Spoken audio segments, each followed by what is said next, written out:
Hai teman-teman, di video ini saya akan menjelaskan tentang revolusi industri 2.0 atau yang juga biasa disebut dengan revolusi industri 2.0. Sebelum masuk ke pembahasan, ada beberapa hal yang akan kita bahas.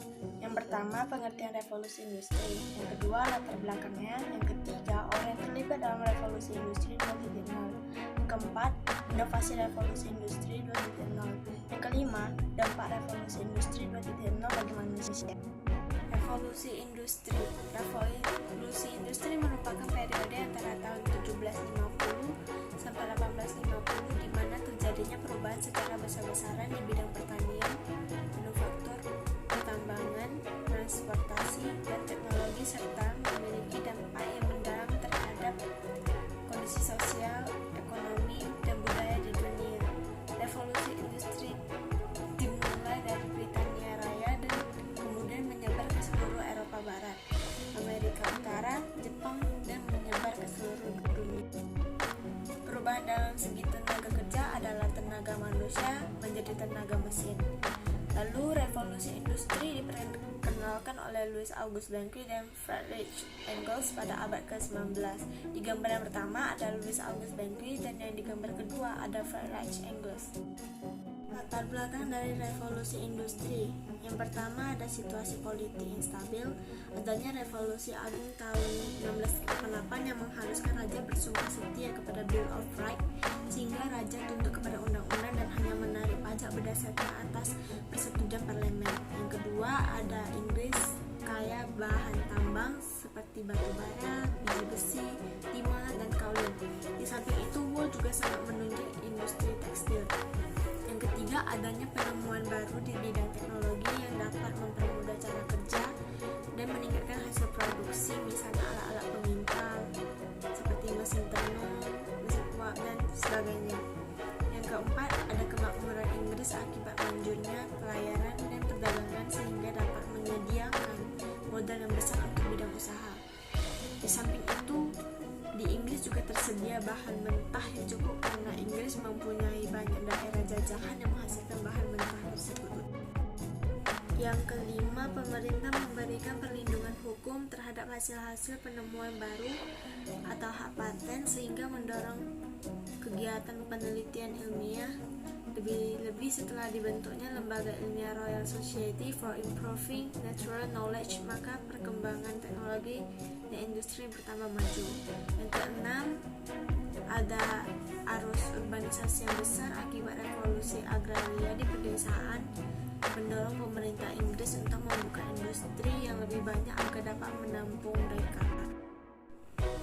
Revolusi industri 2.0 dikenal sebagai revolusi teknologi. Revolusi 2.0 ini ditandai dengan pengembangan energi dan peralatan listrik pada akhir abad ke-19 dan pada awal abad ke-20. Revolusi industri 2.0 ini lebih ke motor-motor listrik, khususnya motor listrik arus bolak-balik yang dikembangkan oleh Tesla. Tokoh-tokoh yang terlibat dalam pembuatan revolusi industri 2.0 ini yang pertama ada Thomas Alva Edison, yang kedua ada Nikola Tesla. Dari sejarah tentang perkembangan teknologi energi listrik, Tesla dan Edison merupakan rival dalam pengembangan kelistrikan. Dalam rivalitas ini Tesla mengembangkan listrik arus bolak-balik AC, sedangkan Edison mengembangkan arus searah.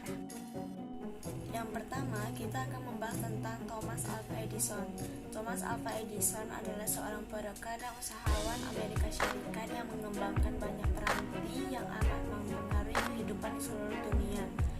Yang pertama, pada tahun 1878, Edison membangun Edison Electric Light Company di Bandaraya New York dengan dukungan beberapa pembiaya.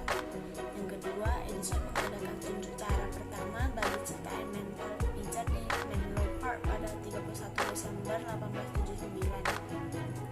Yang ketiga, revolusi perindustrian dan peningkatan permintaan pasar lampu membuat Edison menjadi terkenal.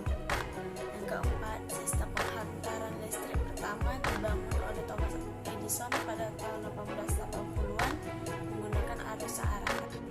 Yang kedua ada Nikola Tesla. Nikola Tesla adalah pencipta arus listrik bolak-balik. Pada tahun 1888 beliau telah membangun teori mengenai prinsip lingkaran Tesla dan mulai bekerja dengan George Westinghouse di Maxwell di Pittsburgh. Westinghouse menerima ide Tesla mengenai sistem polifasa di mana ia diperbolehkan menggunakan penghantaran elektrik menggunakan arus bolak-balik jarak jauh. Sistem AC berjaya mengatasi kelemahan sistem arus searah yang digunakan oleh Thomas Alva Edison. Lalu ada beberapa orang juga yang telah berhasil menciptakan barang di revolusi industri 2.0 ini. Contohnya seperti yang pertama, Alexander Graham Bell berhasil menciptakan pesawat telepon. Daimler berhasil menciptakan mobil. Wilbur Wright dan Orville Wright adalah dua saudara yang berhasil menciptakan pesawat. Dan yang terakhir ada Michael Faraday yang berhasil menciptakan motor listrik. Di slide ini ada beberapa inovasi revolusi industri 2.0. Yang pertama, penemuan sumber energi baru yakni listrik, minyak bumi, dan gas. Yang kedua, penemuan teknologi conveyor belt yang memicu produksi massal kian meningkat. Yang ketiga, adanya inovasi di bidang sintesis kimia yang berhasil membuat kain sintesis, pupuk kimia, dan pewarna.